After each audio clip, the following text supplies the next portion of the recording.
صيد أنس من ملاعب الكرة إلى عوالم الاستثمار. في أحد أحياء المدينة القديمة ولد أنس، فتى نحيل الجسد قوي العزيمة لا يفارق الكرة قدمه.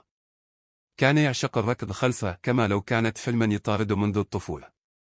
في كل صباح كان ينهض قبل شروق الشمس، يربط حذاءه الرياضي ويبدأ يومه بركل الكرة في الأزقة الضيقة، متحديا الحيطان والريف وحتى نظرات الجيران. كبر أنس وكبر مع حلمه. انضم إلى فريق محلي، ثم لمع نجمه في دوري الهواة، حتى أصبح لاعبا محترفا في أحد الأندية الكبرى. ولكن كما قال نيتشه: من لديه سبب للعيش يمكنه تحمل أي كيف، وكان سبب أنس هو أن يغير واقعه، لا أن يظل أسير المستطيل الأخضر. في إحدى المباريات الودية وبعد نهاية الشوط الأول، جلس أنس على دكة الاحتياط يتأمل الجمهور، حين اقترب منه رجل في 40 من عمره.